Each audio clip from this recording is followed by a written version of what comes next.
La revue de presse internationale maintenant, présentation Axel May. Bonjour Axel. Bonjour. On commence par cet attentat à la voiture piégée en plein centre d'Ankara, mercredi passé. La presse turque se fait l'écho des propos du Premier ministre Ahmet Davutoglu. Oui, le Premier ministre turc accuse le régime syrien d'être directement responsable. Les YPG ou YPG, les miliciens kurdes de Syrie, sont un outil du régime de Bachar el-Assad, accuse le chef du gouvernement turc. D'ailleurs, le kamikaze était un Syrien travaillant pour les Kurdes, précise Davutoglu, et pour le président Erdogan, dont on peut voir aussi les propos dans Hurriyet, l'un des quotidiens les plus lus de Turquie. Pour Erdogan, donc, nos amis de la communauté internationale doivent comprendre la connexion, le lien qu'il y a entre les YPG et le PKK, le parti kurde de Turquie, considéré comme une organisation terroriste par Ankara. Enough is enough, trop c'est trop, il faut intervenir au sol en Syrie. N'hésite pas à écrire dans son édito un autre quotidien turc, le Daily Sabah, qui lui est clairement pro-gouvernement. Son de cloche sans surprise différente dans la presse occidentale. Oui, pour le Guardian, l'obsession des Turcs vis-à-vis des Kurdes ajoute aux troubles dans la région. Et le journal britannique craint que sous couvert d'action humanitaire, les Turcs envoient des troupes au sol de l'autre côté de la frontière en Syrie. La presse anglo-saxonne qui suit évidemment de très très près également, Axel, ce sommet européen de Bruxelles. Oui, et pour paraphraser Shakespeare, Brexit ou not Brexit, telle est la question.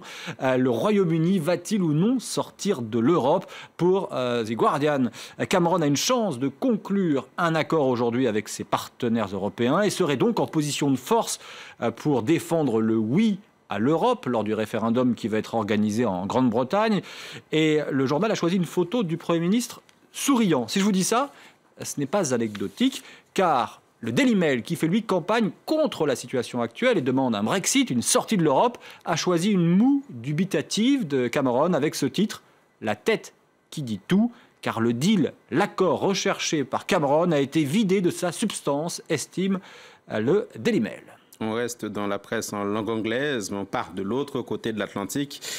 On va lire la presse américaine. Et elle s'intéresse évidemment, elle, à la visite historique que va faire Barack Obama à Cuba. Visite annoncée hier et qui aura lieu le mois prochain. Ce sera la première d'un président américain depuis 88 ans. Rappelle le New York Times, Obama qui est très populaire à Cuba, comme le montre cette photo prise à La Havane, et le New York Times estime qu'il devra profiter de cette popularité pour défendre les valeurs démocratiques. Mais pour le Washington Post, si la Maison-Blanche voit cette visite comme l'occasion de consolider les existants, les acquis, les esprits critiques y voient en revanche un geste de soumission d'Obama vis-à-vis d'un régime autoritaire. Et comment tout cela est-il perçu dans la presse officielle cubaine? Granma, l'organe officiel du Parti communiste cubain, autrement dit le journal d'État, reprend les propos de Josefina Vidal Ferrero. C'est la directrice générale en charge des États-Unis au ministère des Relations extérieures à Cuba.